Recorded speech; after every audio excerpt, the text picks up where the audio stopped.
সামাজিক মূল্যবোধটা ভেঙে গেছে, আত্মীয়তার সম্পর্কগুলো এখন আগের মতো নাই। ইভেন প্রতিবেশী কে সেটা খোঁজ নেওয়ার প্রয়োজনে মানুষ মনে করেন। সামান্য রিজনে আমরা একে অপরকে খুন করতে দ্বিধা করছি না, ছিনতাই করতে, চুরি করতে, ডাকাতি করতে। মানে সামাজিক সম্পর্ক যেগুলো ছিল, একটা হৃদ্যতা ভালোবাসার বন্ধন, এটা কিন্তু আর নাই। খুব ভালো করে খেয়াল করে দেখেন, সামাজিক হৃদ্যতার বন্ধনটা আগের মতো নাই। এমনকি যারা দিন বোঝে, দিন ইসলাম বোঝে, তাদের মধ্যেও সম্পর্কগুলো দেখেন, তাদের ভিতরেও সম্পর্কের দৈন্যতা আছে।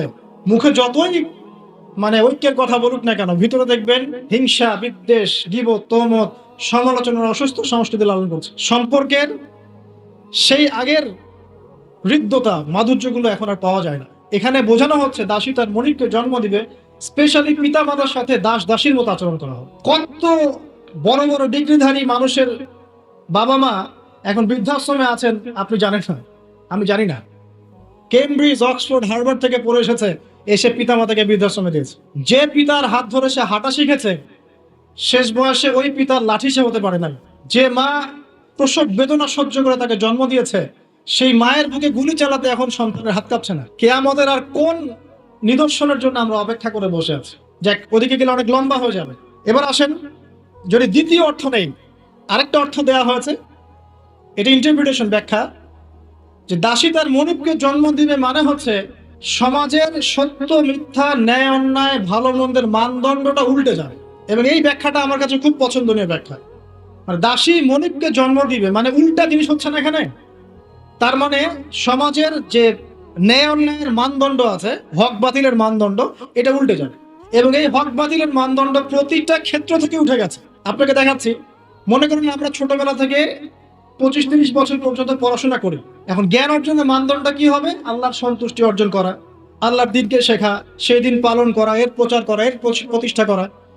ম্যাক্সিমাম আমাদের মধ্যে এখন পড়াশোনা করছি দুনিয়ার জন্য, অনলি ফর একটা চাকরি, একটা ব্যবসা, একটা ক্যারিয়ার, এতটুকু, একটা সার্টিফিকেট।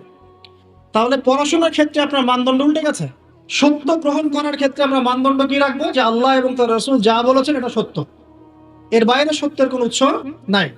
এখন আমাদের সত্য মিথ্যা গ্রহণের মানদণ্ড এমন, পশ্চিমারা যা বলবে ওটাই সত্য, ওটা কোরআন সুন্নাহর সাথে মিলুক চাই না মিলুক।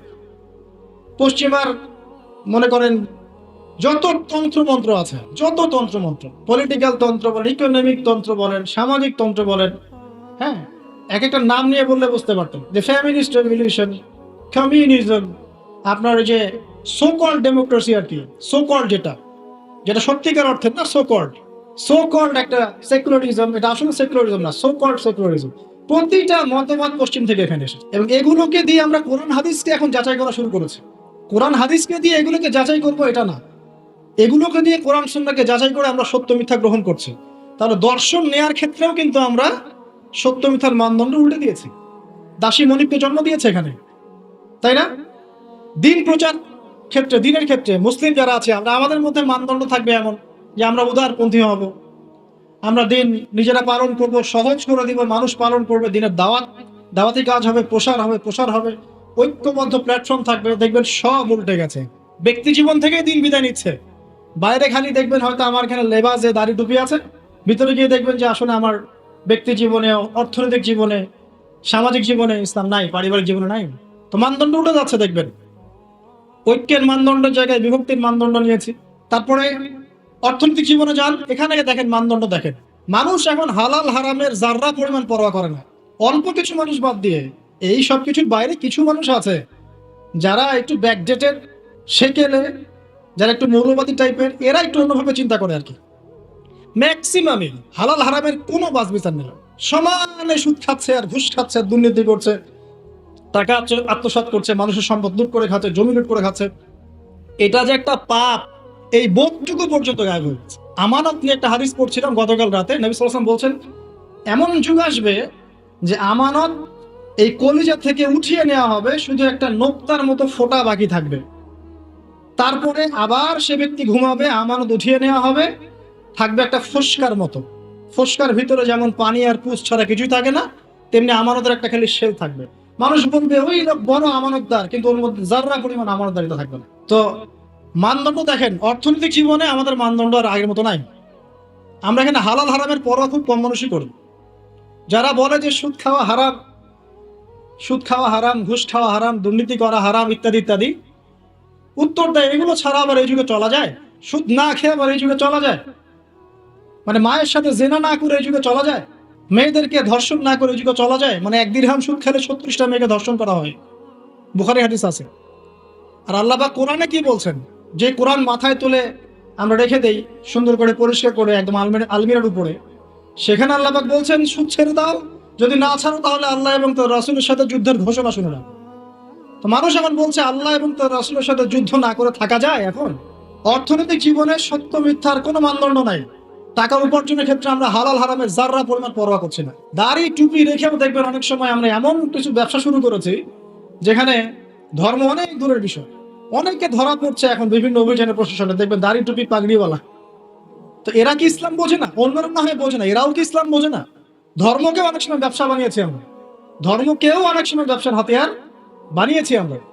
দেখবেন বহু এমন জায়গা আছে যেখানে ভণ্ডামি হচ্ছে, বেদাতি কাজকর্ম হচ্ছে, কুফরি হচ্ছে, শিরক হচ্ছে, মানুষ লক্ষ লক্ষ টাকা ঢালছে ওখানে, গরু দিচ্ছে, ছাগল দিচ্ছে, কি যে কি করছে না করছে আপনারা আরো ভালো জানেন। তো হালাল হারামের কোনো পরোয়া আমরা ইকোনমিক লাইফে করছি না, আর পলিটিক্যাল লাইফে তো করার প্রশ্নই ওঠে না।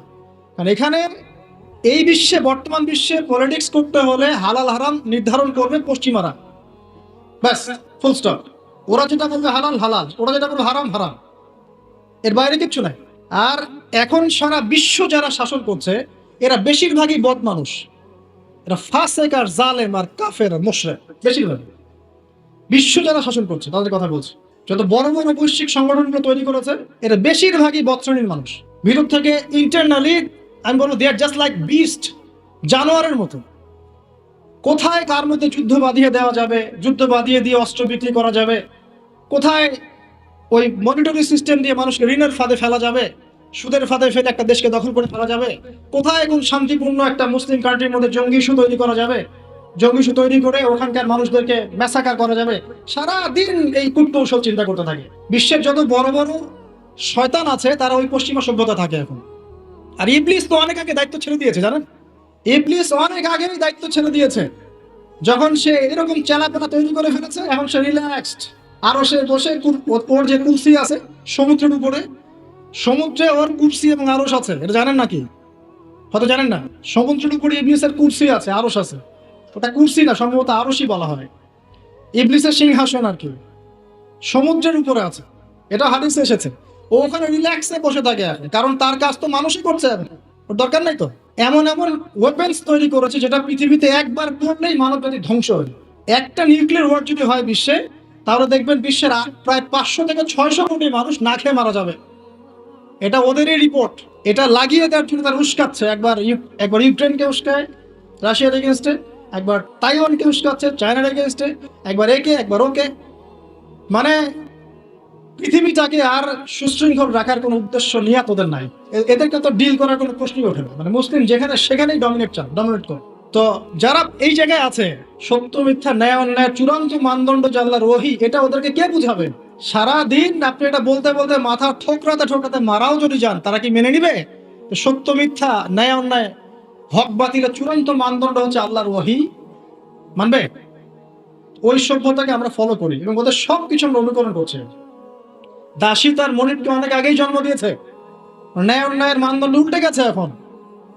আর বেশি বলতে যাচ্ছি না, আরেকটা ব্যাখ্যা আছে যে সত্যি সত্যি দাসী মনিবকে জন্ম দিতে পারে, সত্যি সত্যি দাসী মনিবকে জন্ম দিতে পারে, যেটা এই 2020 সালে না আসলে, 22 সালে না আসলে আমরা বুঝতে পারতাম না। কিভাবে জন্ম দিতে পারে দেখাচ্ছি। নারী পুরুষের ফ্রি মিক্সিং চলছে সবখানে, যেখানে যাবেন সেখানে নারী পুরুষের ফ্রি মিক্সিং। যত ফ্রি মিক্সিং হয়েছে তত জেনা বেড়েছে, তত বেপরদামি বেড়েছে, তত বেশি রেপ হয়েছে, ধর্ষণ বাড়ছে। এর সাথে আছে পর্নোগ্রাফি, যেটা মানুষকে ভিতর থেকে পশু বানিয়ে দিয়েছে। বাসের মধ্যে একটা মেয়ে যাচ্ছে, 4-5 জন ধরে রেপ করে রেখে দিল। অটোতে একটা মেয়ে যাচ্ছে, একটা বাচ্চা মেয়ে রেপ করে রেখে দিল। এমনকি এমন নিউজ পাওয়া যাচ্ছে পশু পাখির সাথে মানুষ জেনা লিপ্ত হচ্ছে, একটা ছেলে আর একটা ছেলের সাথে জেনা লিপ্ত হচ্ছে, নাউজুবিল্লাহ। এবং কোনো কোনো ক্ষেত্রে এরকম 2-1টা ঘটনা মাদ্রাসাতেও ঘটছে। মানে পর্নোগ্রাফি দিয়ে সবাইকে পশু বানিয়ে দেওয়া হচ্ছে, খেয়াল করে দেখেন। এরপরে আবার পরকীয়া আছে। যখন এরকম বেপরদামি, ধর্ষণ, ফ্যামিলিস্ট রেভলিউশন, ফ্রি মিক্সিং বাড়তে আছে, তখন কিন্তু ভালোবাসা বলে একটা ব্যাপার যে আছে, লাভ, আল্লাহর পক্ষ থেকে যে ভালোবাসা আছে, এই লাভটাকে যৌনতা দিয়ে চেঞ্জ করে দেওয়া হচ্ছে। ভালোবাসার চাইতে এখন মানুষ যৌন বিষয়টাকে বেশি গুরুত্ব দেয়। মানে মেয়েকে জাস্ট ভোগ করতে হবে, ভালোবাসা, তার সাথে কোমল থাকা, তার কষ্ট দেয়াগুলোকে একটু হাসি মুখে সহ্য করা, সবর করা, এগুলো কিন্তু নাই দেখবি। এর উপর আবার বাইরের মিডিয়াগুলো আছে এবং পরকীয়া, যেটা মিডিয়াগুলো উস্কায় দিচ্ছে ফিল্মের মধ্য দিয়ে, আপনার সিরিয়ালের মধ্য দিয়ে, যে পরকীয়া একটা ভালো জিনিস, ট্রেন্ড, এক নতুন ফ্যাশন। তখন ঘরে ঘরে আপনি কি মনে করছেন, অলমোস্ট এভরি সিঙ্গেল ফ্যামিলি এখন পরকীয়াতে আসক্ত, জানেন? Almost every single family. অনেক ক্ষেত্রে ইসলামিক পরিবারগুলোর মধ্যে ওগুলো ঢুকে গেছে। আর যারা ইসলাম থেকে অনেক দূরে, ওদের কথা কি চিন্তা করতে থাকেন তাহলে? কেউ স্বামী স্ত্রীকে নিয়ে সন্তুষ্ট না, স্ত্রীও স্বামীকে নিয়ে সন্তুষ্ট না, ভিতরে ভিতরে ভাঙন চলছে। আর যখন এই ভাঙনগুলো চলতে আছে, তখন মেয়েরা সন্তান জন্ম দেওয়ার ফুরসত পাচ্ছে না। কারণ ওদের আবার কেরিয়ার বলে একটা ব্যাপার আছে, কেরিয়ারটা আগে বিল্ড আপ করতে হবে সন্তান পরে। যখন সন্তান জন্ম দেওয়ার ফুরসত পাচ্ছে না, তখন কি করতে হবে? ওই পশ্চিমাদের মতো, বা এই যে আমাদের এই কর্নারে একটা নতুন ইসরায়েল আছে, এর নাম সিঙ্গাপুর, এই আবার একটা নতুন ইসরায়েল, এই ধরনের কান্ট্রিগুলোর মতো, ওখানকার মেয়েরা সন্তান জন্ম দেওয়ার সময় পায় না, ওরা জেনা করার সময় পায়। দেখা যায়, একটা জরিপে দেখা গেছে যে বিয়ের আগে একটা ছেলে প্রায় 20 থেকে 22টা মেয়ের সাথে যৌন সম্পর্ক করে। এটা নাউজুবিল্লাহ বলছেন, বাট আমি আরেকটা হাদিস পড়ছি রিসেন্টলি, যেখানে নবী সাল্লাল্লাহু আলাইহি ওয়াসাল্লাম বলছেন আখিরুজ জামানে একটা ছেলের পিছনে এমন একটা সময় আসবে, যেটা এখন আসেনি আলহামদুলিল্লাহ, এমন একটা সময় আসবে যে একটা ছেলের পিছনে 30-40 জন মেয়ে ঘোরাঘুরি করবে শুধু যৌন সম্পর্কের জন্য। এই সময়টা ওরা পার করে এসেছে পশ্চিমারা। আচ্ছা, তো যেহেতু সন্তান জন্ম দেওয়ার ফুরসত নাই, ক্যারিয়ার আছে, জেনা ওপেন, জেনা চাইলেই মানুষ করতে পারে, বিয়ে করার প্রয়োজন হয় না, মদ ওপেন, জেনা ওপেন, পতিতালয় ওপেন, সবই ওপেন। এসব কিছু ওপেন করে দিয়ে আমরা কি করি? আমরা অপরাধ দমনের চেষ্টা করি। কি চমৎকার সাইকোলজি আমাদের, বাহবা দিতেই হয়। সব ওপেন, ওদের এখানে ওপেন। তো ওখানে আর মেয়েরা চাকরি বাকরি এসবের দিকে ফোকাস করতে করতে সন্তান জন্ম দেওয়ার সময় নাই। কি করতে হবে?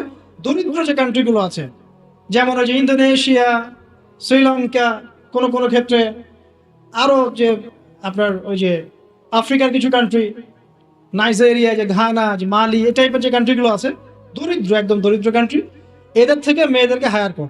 কিসের বিনিময়ে? যে তোমাকে ডলার দেওয়া হবে। ডলার কি জিনিস সেটা তো বোঝেন, এটা অস্ত্র সারা বিশ্বকে শাসন করা। আমি ছাপাবো, আমার প্রেস আছে, আমার সিনেট আছে, আমরা ছাপাবো, আর আমরা হচ্ছে ওয়ার্ল্ডের সুপার পাওয়ার, আমরা চাইলে ছাপাতে পারি, আমাদেরকে বলার কেউ নাই। ছাপাবো, ওইটা দিয়ে আমি তেল কিনবো, তাহলে এটাও আমার, ওইটাও আমার। এখন তেল যে কিনছি, ওকে আমি সেই ডলারগুলো দিচ্ছি, সে ওই ডলারগুলো নিয়ে মনে করছে আমি অনেক ধনী হয়ে গেল। হ্যাঁ, এবং সে ধনী হচ্ছেও, কারণ এটা চলছে সারা ওয়ার্ল্ডে। সে তার প্রযুক্তিগত উন্নয়ন, বস্তুবাদী উন্নয়ন করতে থাকলো, ভোগ বিলাসে ব্যস্ত থাকলো। এরপর আবার সে ওই টাকা দিয়ে আমার কাছে অস্ত্র কিনছে, যে ডলার আমি তাকে দিলাম তেলের বিনিময়ে, এবার সেই ডলার দিয়ে সে আমার কাছ থেকে আবার অস্ত্র কিনছে, এবার আমি আবার অস্ত্রকে সেলও করলাম, তাহলে সবই আমার, আদতে আপনার কিছুই না। আর ওই অস্ত্র দিয়ে আপনি কি করছেন? ওই অস্ত্র দিয়ে আপনি মুসলিম কান্ট্রিদের মধ্যে গিয়ে মুসলিমদেরকে হত্যা করছেন। আর কোনো কোনো ক্ষেত্রে ইনোসেন্ট দুইটা কান্ট্রির মধ্যে লড়াই লাগিয়ে দিয়ে আমি অস্ত্র ব্যবসা করছি, কোটি কোটি টাকা, কোটি কোটি ডলার। এই হলো চরিত্র। আমি কখনো বলি নাই যে ওরা ইয়াজুজ আর মাজুজ, আমি শুধু এতটুকু বলেছি যে ওদের মধ্যে ইয়াজুজ আর মাজুজের চরিত্র আছে, সারা দুনিয়া ফাসাদ সৃষ্টি করে বেড়ানো। মূল পয়েন্টে আসেন, ওইসব দরিদ্র কান্ট্রি থেকে মেয়েদেরকে নিয়ে ডলারের বিনিময়ে মেয়েদের গর্ভটা ভাড়া নেওয়া হচ্ছে। 9 মাস এখানে স্পার্ম ইনজেক্ট করা হবে এবং এর ফলে একটা বেবি হবে, এবং এই বেবিকে অনেক ভালো কিছু খাওয়াতে হবে। এই জন্য 9 মাস তাকে খুব ভালো পানি, ভালো খাবার দেওয়া হয়। এরপর যখন মেয়েটা গর্ভ খালাস করে, বাচ্চাকে রেখে সে তার কাজ শেষে চলে গেল, ডলারের বিনিময়ে তার গর্ভ ভাড়া নেওয়া হচ্ছে। এবার এই যে বাচ্চাটা জন্ম নিল, এই বাচ্চাটা কার? দাসীর না মনিবের? বলেন। মনিবের। কার এটা? মনিবের। এই যে দাসী মনিবকে জন্ম দিয়ে চলে গেল, এই ব্যাখ্যা আমরা আজকে থেকে 5-10 বছর আগেও বুঝতে পারতাম না। তার মানে কোরআন এবং সুন্নাহ কি কিয়ামত পর্যন্ত থাকবে না? একটা সাইনকে কেন্দ্র করে অনেকগুলো বিষয় বলা সম্ভব হলো। তাই বলছি, এই দুটোর সাথে কিয়ামতের ছোট ছোট আলামতগুলো সবগুলোই মোটামুটি কানেক্টেড। 2 নম্বরে আসেন, নবী সাল্লাল্লাহু আলাইহি ওয়াসাল্লাম বললেন, ওয়া আন তারাল হুফাতাল উরাতাল আলাতা রিয়াশান ইয়াতাতাওয়ালুনা ফিল বুনিয়ান। যখন তুমি দেখবে, কয়েকটা বিশেষণ বলেছেন, সমাজের সবচেয়ে নিম্ন শ্রেণীর সমাজের সবচেয়ে নিম্ন শ্রেণীর রাখাল শ্রেণীর খালি পায়ের খালি গায়ের, মানে নগ্ন দেহ নগ্ন পা রাখাল শ্রেণীর মানুষ, তারা উঁচু উঁচু অট্টালিকা নির্মাণের প্রতিযোগিতা করবে। বিষয়টা কি স্বাভাবিক? এটাও তো ওইটার মতোই, যে মানদণ্ড উল্টে গেল, দাসী মনিককে জন্ম দিল, এটাও তো মানদণ্ড উল্টেই মনে হচ্ছে। কিন্তু এটা হবে কিয়ামতের আগে, নবীজি বলেছেন তার পবিত্র জমানে অবশ্যই হবে। আর এটা যে হয়ে গেছে অলরেডি, এটা বোঝার জন্য কি আমার খুতবা দেওয়ার দরকার আছে? স্পেশালি আমরা যারা এই যে বড় বড় সিটিজ গুলোতে থেকে অভ্যস্ত, ঢাকায় থাকি, নিউ ইয়র্কে থাকি, হ্যাঁ ব্রিটেনে থাকি, মেলবোর্নে থাকি, বড় বড় সিটিজ গুলো, দুবাইয়ে থাকি, তাদের কাছে কি এই বিষয়গুলো চোখে স্পষ্ট দেখা যায় না? এমন কোন হিস্ট্রি পড়েন না আপনি, এমন কোন সময় কি গিয়েছিল পৃথিবীর উপর যখন পুরো পৃথিবীর এই হাইলি কনস্ট্রাক্টেড বিল্ডিংস এর প্রতিযোগিতা ছিল? একটা সময় ছিল, সেটা হলো আদ এবং সামুদ জাতির সময়, যখন তারা নিজেদের মধ্যে সব কনস্ট্রাকশন নির্মাণের প্রতিযোগিতা করত। আল্লাহ পাক ওদেরকে ধ্বংস করে দিয়েছে, কিন্তু ওটা সারা বিশ্বে গ্লোবালি ছিল না, ওই একটা কওমের মধ্যেই সীমাবদ্ধ ছিল। এটা কিভাবে সম্ভব? রাখাল শ্রেণীর মানুষ অট্টালিকা তৈরি করবে। এখানে 3-4টা ব্যাখ্যা হতে পারে। এক, ওই রাখাল শ্রেণীর মানুষের কাছে এমন কিছু ধন সম্পদ করতলগত হবে, ওই যে আমরা বলি হেরিটেজ, মানে কি বলি, গুপ্তধন, এই টাইপের কিছু সম্পদ তারা পাবে রাখাল শ্রেণীর মানুষ, এবং এগুলো দিয়ে তারা উঁচু উঁচু অট্টালিকা নির্মাণের প্রতিযোগিতা করবে। এটা হয়েছে একসময় যাদের খাবার টাকা ছিল না, পায়ে স্যান্ডেল ছিল না, গায়ে জামা ছিল না, আল্লাহ পাক ব্ল্যাক গোল্ড দিয়ে দিয়েছেন, অয়েল, ব্যাস সেল করো আর অট্টালিকা নির্মাণ করো, সেল করো আর অট্টালিকা নির্মাণ করো। হয়েছে না এটা মিডল ইস্টে, মধ্যপ্রাচ্য, এটা বাস্তব সাক্ষী। 2, হতে পারে ব্যাখ্যা এমন যে এমন কোন অর্থনৈতিক উৎস সারা বিশ্বে চালু করা হবে যার মধ্য দিয়ে নিতান্ত দরিদ্র মানুষেরা অট্টালিকা তৈরি করার সুযোগ পাবে। সেটা কি? সেটা হচ্ছে বর্তমান সভ্যতার রিবা এবং সুদ ভিত্তিক এই মনিটরি সিস্টেম। এই সুদ ভিত্তিক মনিটরি সিস্টেম এবং ব্যাংকিং সিস্টেমের মাধ্যমেই সম্ভব রাখালের অট্টালিকা নির্মাণ করা। সে গিয়ে বলবে আমি, আমার জমি আছে বা আমি জমি চাই, আমার ফ্ল্যাট দরকার, এটা দরকার, ওটা দরকার। কি করতে হবে? লোন দিতে হবে। ওকে লোন নাও, 1 কোটি টাকা নাও, তোমাকে 10 বছর সময় দিচ্ছি, 10 বছর পর তোমাকে 1,50,00,000 দিতে হবে। সে মনে করবে হ্যাঁ কোনো সমস্যা নেই, 10 বছর টাইম দেওয়া হয়েছে, একটু না হয় বেশি দিলাম চার্জ, বাট আমি তো আমার স্বপ্ন পূরণ করছি। অথচ সে বুঝতে পারলো না, সে মায়ের সাথে জিনা করলো, যে খেলো সেও জিনা করলো, যে খাওয়ালো সেও জিনা করলো, যে সাক্ষী থাকলো সেও করলো, যে লিখে রাখলো সেও করলো। এর ফলশ্রুতিতে এলিট সোসাইটির খুব একটা সমস্যা হয়নি। এই রিবার মূল পরিণতিটা হচ্ছে যে দরিদ্র মানুষরা দিন দিন দারিদ্রতার অতল তলে যেতে থাকবে। খুব এলিট সোসাইটি যারা, ওদের খুব একটা সমস্যা হবে না। এটাই রিবা। যারা রিবাকে ফ্রন্ট করছে সারা বিশ্বে, ওই সভ্যতার কিন্তু খুব একটা ক্ষতি হচ্ছে না। যাদেরকে ওষুধ খাওয়াচ্ছে, IMF এর থ্রু দিয়ে বলেন, ওয়ার্ল্ড ব্যাংকের থ্রু দিয়ে বলেন, সবাইকে সুদ খাওয়াচ্ছে। ঋণ চাচ্ছ, ঋণ দিব, এইসব শর্তগুলো দেখে ঋণ দিব, তবে আমাকে এত % দিতে হবে, অত % দিতে হবে। এখন এই পার্সেন্টেজের টাকাটা কত টাকা, এই টাকাটা কি আমাদেরকে দিতে হবে না? অতএব এখানে সুদ আমরা খাচ্ছি, খেতে হচ্ছে। সারা ওয়ার্ল্ড এভাবে চলছে। এখন আপনি কি ওয়ার্ল্ডের বাইরে যেতে পারবেন? পারবেন না। সারা বিশ্বে এভাবে এই সুদ ভিত্তিক মনিটরি সিস্টেমের মধ্য দিয়ে দরিদ্র শ্রেণীর মানুষকে উঁচু উঁচু অট্টালিকা নির্মাণের সুযোগ করে দেওয়া হয়েছে। সংক্ষেপে বললাম। আরেকটা ব্যাখ্যা হতে পারে, এবং আমার কাছে এই ব্যাখ্যাটা খুব ভালো লাগে, সেটা হলো দুর্নীতি এবং করাপশনের মধ্য দিয়ে কালো টাকা অর্জন করে সেই টাকা দিয়ে দরিদ্র রাখাল শ্রেণীর মানুষ উঁচু উঁচু অট্টালিকা নির্মাণ করবে। এটার জাজল্যমান প্রমাণ এখনকার যত মুসলিম কান্ট্রি আছে সবগুলো মুসলিম কান্ট্রি করাপশনের মধ্য দিয়ে, কালো টাকার মধ্য দিয়ে, জুলুমের মধ্য দিয়ে, মানুষের টাকা আত্মসাতের মধ্য দিয়ে, সরকারি মাল আত্মসাতের মধ্য দিয়ে কোটি কোটি টাকার মালিক হয়েছে কালো টাকা সব, এবং এটা একটা বড় অংশ পাচারও করা হয়ে গেছে। তো 3টা ব্যাখ্যাই মেলাতে পারবেন আপনি কিভাবে একজন রাখাল শ্রেণীর মানুষ উঁচু উঁচু অট্টালিকা নির্মাণ করতে পারে। হয় তার কাছে গুপ্তধন সে প্রাপ্ত হবে আল্লাহর পক্ষ থেকে, অথবা সে সুদভিত্তিক ব্যাংকিং সিস্টেমের মধ্যে দিয়ে এটা করবে, অথবা সে জুলুম এবং করাপশনের মধ্য দিয়ে এটা করবে। তবে শেষ কথা হচ্ছে, সবকিছু করার পরেও কিয়ামত পর্যন্ত এই হাদিসে জিবরিলে তার নাম রাখালি থেকে যাবে, রাখালি থেকে যাবে, রাখালি থেকে যাবে। আপনি কি বুঝতে পারছেন? সম্মান দেওয়ার মালিককে। যত কিছু করুক না কেন, কিয়ামত পর্যন্ত এই হাদিসের মধ্যে ওদেরকে এই নামেই ডাকা হবে, ওয়ান তারাল হুফাতাল উরাতাল আলাতা রিয়াশাই ইয়াতাতাওয়ালুনা ফিল বুনিয়ান, এভাবেই ডাকা হয়। এই সায়েন্স গুলো নবী সাল্লাল্লাহু আলাইহি ওয়াসাল্লাম বলেছেন। এর পাশাপাশি আর অনেক কথা তিনি বলেছেন।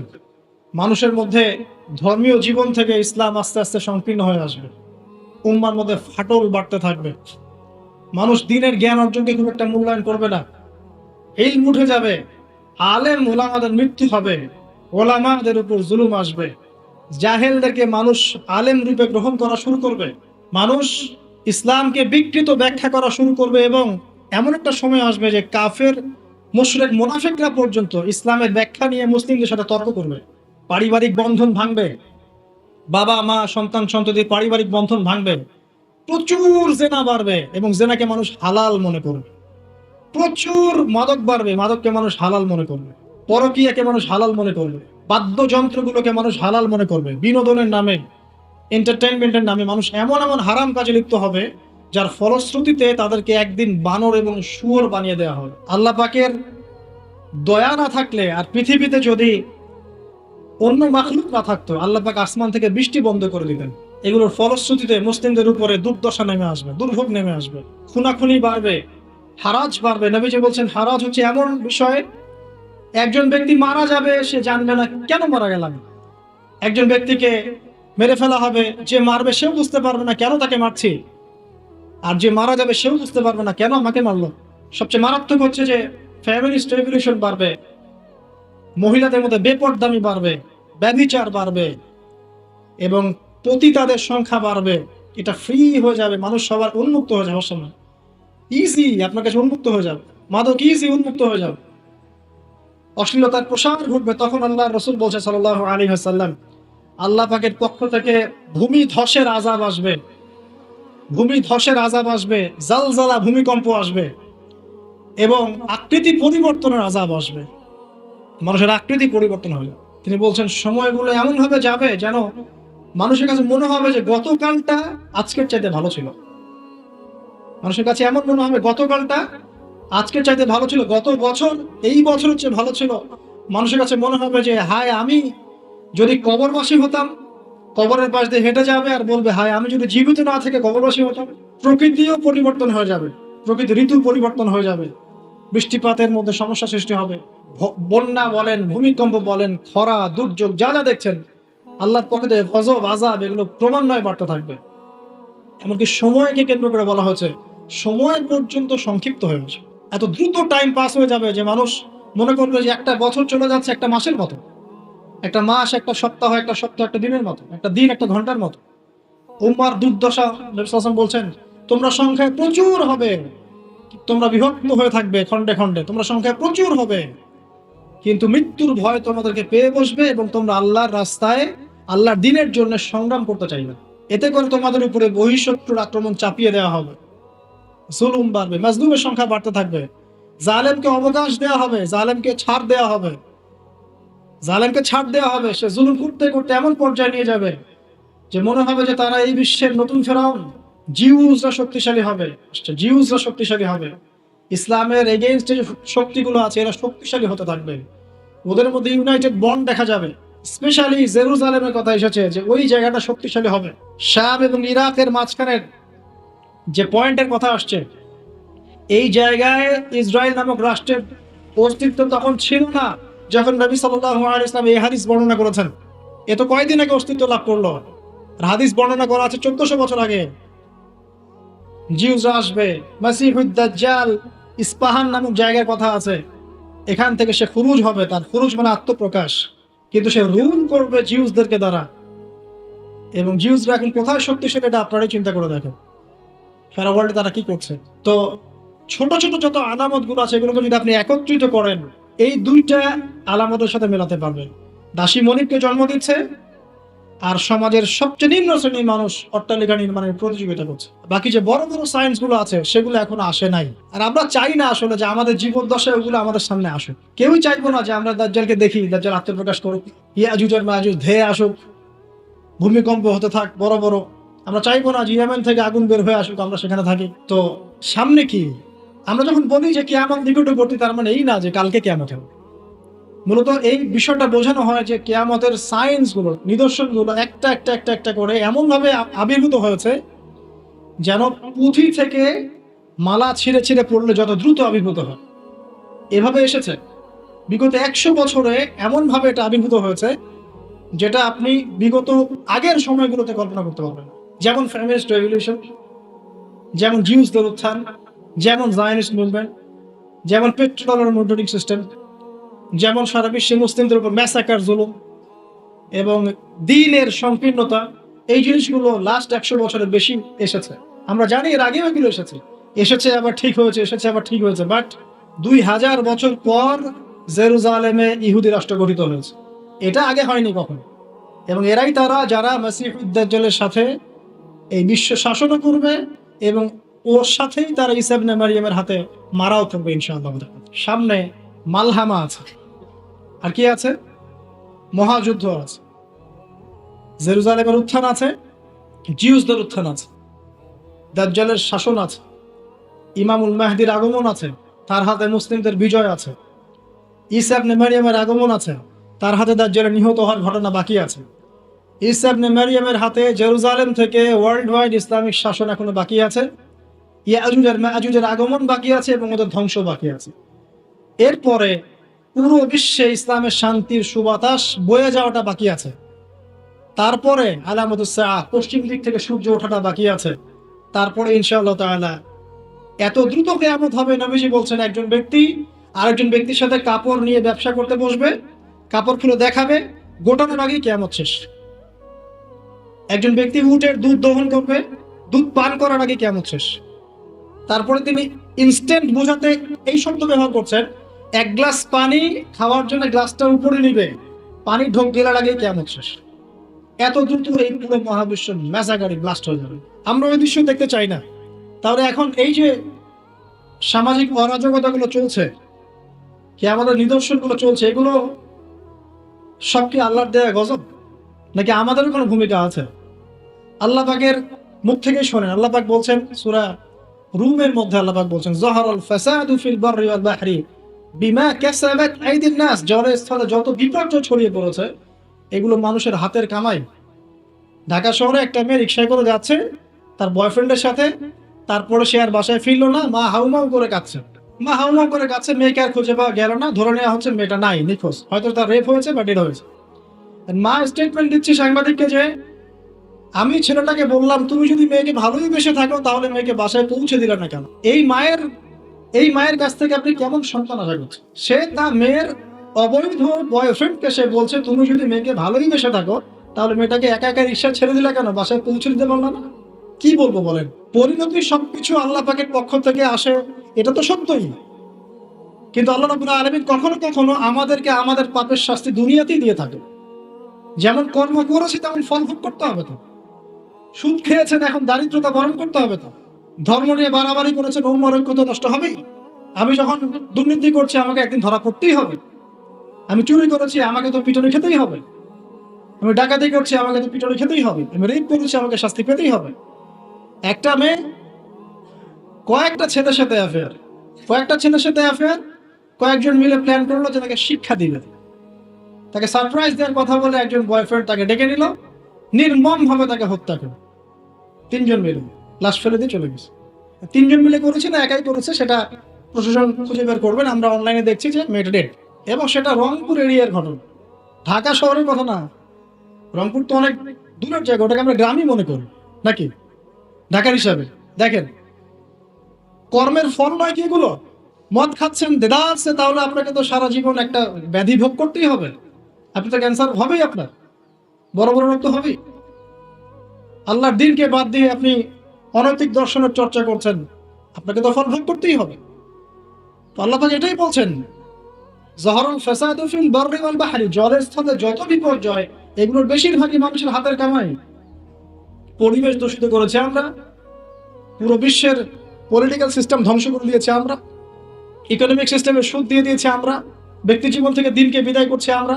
আর দিনের কথা যারা বলছে টুকটাক টুটা ফোটা, এদেরকে আমরা বিভিন্ন সাম্প্রদায়িক ট্যাগ লাগিয়ে বয়কট করে দিয়েছি। চল নাকে তেল দিয়ে ঘুমাও, দুনিয়াটা আমাদের, পরকাল তোমাদের, তোমরা পরকাল নিয়ে থাকো, দুনিয়া আমাদের। শুনে রাখো তোমরা, এই দুনিয়াও মুসলিমদের হতে যাচ্ছে অতি শীঘ্র ইনশাআল্লাহ। কত বছর এভাবে চলবে? 100, 200, 300, 400, 500, কিন্তু ইমামুল মাহদির আগমন সত্য। ঈসা ইবনে মারইয়ামের আগমন সত্য।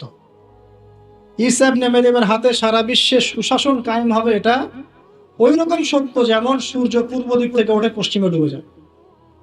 আর এখন যা চলছে, সারা ওয়ার্ল্ড ওয়াইড যা চলছে, এটা এমনই মিথ্যা, এমনই মরীচিকার মতো মিথ্যা, যেমন ওই যে ইব্রাহিম আলাইহিস সালাম বলেছিলেন, তুমি যদি রব হয়ে থাকো সূর্যকে পশ্চিম দিক থেকে উদিত করে দেখাও। তোমরা একটা মিথ্যা সানরাইজ দেখাচ্ছ সারা বিশ্বকে, এটা সানরাইজ নয়। সত্যিকারের সানরাইজ দেখাবেন ঈসা ইবনে মারইয়াম আলাইহিস সালাম ইনশাআল্লাহ। তো সামনে এগুলো আছে। এখন এই যে পরিণতিগুলো হচ্ছে, এগুলো আমাদের পাপের ফল। এখন আমাদের কি করণীয় আছে? প্রথমত আমরা আগে নিজেকে নিয়ে ভাবি যে আমরা এসেছি একা, আমরা যাব একা। বিশ্ব বাদ দেন, পলিটিক্স বাদ দেন, অর্থনীতি বাদ দেন, বড় বড় শব্দ বাদ দেন, আগে নিজের কাছে আসে যে আমি নিজে ভাই পৃথিবীতে আসছি একা, আমাকে যাইতে হবে একা। এবং আমি যাব সাদা কাফন পরে কালো কবরে, তাই না? কি কালো নিকশ কালো কবরে আমি সাদা কাফন পরে যাব, তাই না? তাই আমি একটা কথা বলি, শোনেন। যখন অন্ধকার, ঘুটঘুটে অন্ধকার নিকশ কালো কবরের মধ্যে সাদা কাফন পরে মানুষ যাবে, তখন সাদা সাদা আর কালা কালা গানের আসল মর্ম উপলব্ধি করতে পারবে। মানে ভাই আসেন কেন? যখন সাদা কাফন পরে অন্ধকার নিকশ কালো অন্ধকার কবরে মানুষ যাবে না, ওই মোমেন্ট যখন মুনকার এবং নেকিরের সাথে দেখা হবে, নাকিরের সাথে মালাকুল মউতের সাথে সাক্ষাৎ হবে, তার আগে লাশ নিয়ে যাবে আর সে বলবে, কোথায় নিয়ে যাচ্ছ আমাকে, কোথায় নিয়ে যাচ্ছ? ভয়ে আটকে উঠবে। মালাকুল মউতের চেহারা দেখি ভয়ে আটকে উঠবে। সারা জীবন তো দিনের পরোয়া করে নাই, নামাজ কালামের তো খবর নাই, ইসলামকে 5 পয়সা মূল্যায়ন করে না, এবং ইসলামকে ধ্বংস করার জন্য, মুসলিম সমাজের মধ্যে অশ্লীলতা ছড়িয়ে দেওয়ার জন্য এই কাজগুলো করে বেড়াচ্ছে। যখন এই অবস্থা তাদের হবে এবং কবরে প্রশ্নগুলো করা হবে এবং হাতুড়ি দিয়ে পিটানো হবে, 70 গজ মাটির নিচে যখন আত্মা যাবে সিজ্জিনে, তখন বুঝে আসবে কোনটা সাদা ছিল আর কোনটা কালো ছিল। মানুষ মুসলিমদের, স্পেশালি যুবকদেরকে, যুবক যুবতী, আমাদের ইয়াং টিনেজারদেরকে এমন ভাবে ইনফ্লুয়েন্স করা হচ্ছে এগুলো দিয়ে, মনে হচ্ছে পণই আসল জগৎ, মনে হচ্ছে এই মাদকই আসল জগৎ, এই সিগারেটই আসল, এই গান বাজনা মিউজিকই আসল, এই কনসার্টগুলি আসল। এবং এগুলোতে যেহেতু মজা আছে, একটা লাজ্জাত ফ্লেভার পাওয়া যায় ইনস্ট্যান্ট, এই জন্য যুব সমাজ দ্রুত এর পিছনে দৌড়ানো শুরু করছে। আর একটা যুবকদেরকে যখন আপনি একটা জাতির যুবকদেরকে মেরুদণ্ড ভেঙে দিবেন, তখন এই জাতি কখনোই আপনার এগেইনস্টে দাঁড়াতে পারবে না। সুদূর প্রসারী নীল নকশা এটা মুসলিম যুবকদেরকে আল্লাহর দিন থেকে সরিয়ে দেওয়ার জন্য। এদিকে প্রমোট করার মিডিয়ার অভাব নাই, পত্রিকার অভাব নাই। তাহলে আপনি কি করবেন এখন?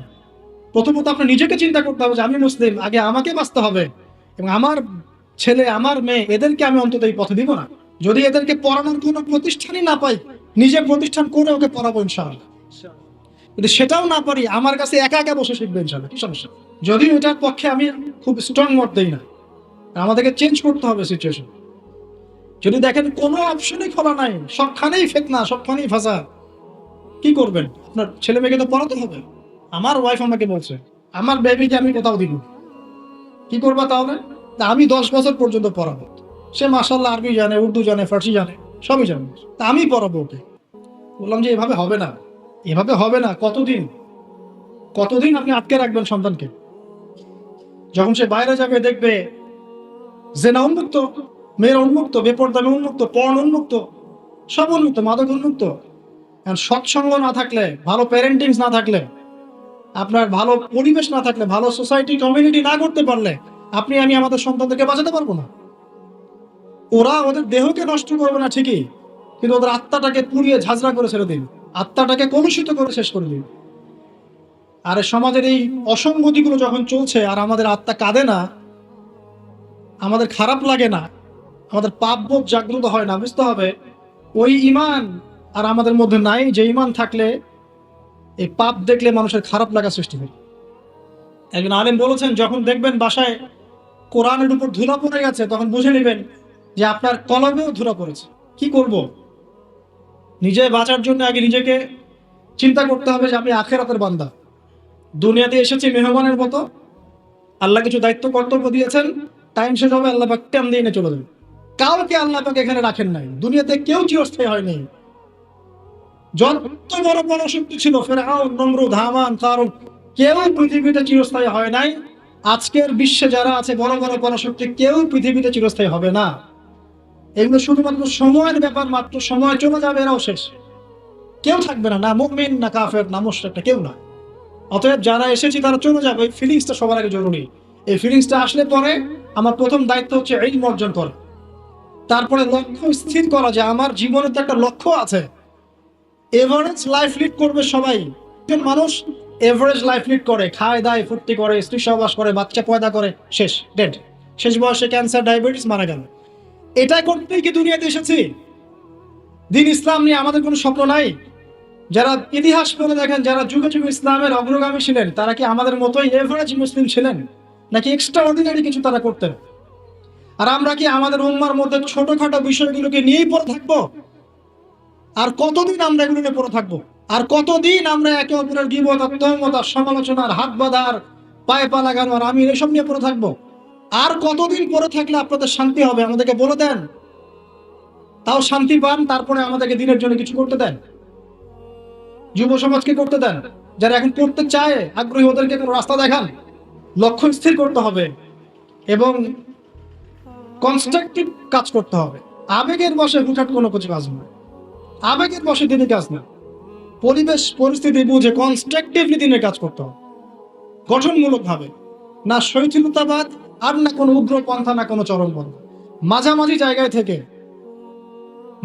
জায়গায় থেকে হক বাতিলের পার্থক্য বুঝে, পরিবেশ, সমাজ, দেশ, বিশ্বের পরিস্থিতি উপলব্ধি করে যখন যে ইনিশিয়েটিভ নেওয়া প্রয়োজন, সেভাবে কনস্ট্রাকটিভলি উম্মাকে এগিয়ে নিতে হবে। তার প্রথম শুরুটাই হবে জ্ঞান অর্জন দিয়ে। জ্ঞান অর্জন নাই, কিচ্ছু না। তারপর হচ্ছে আমল দিয়ে। জ্ঞান আছে, এবার আমল করতে হবে। যারা আমল করে না, প্র্যাকটিসিং মুসলিম না, এদের দ্বারা আল্লাহর উম্মার খেদমত নিবেন না। তাহলে বড় বড় কথা বলতে হবে না, আমল করে দেখাতে হবে।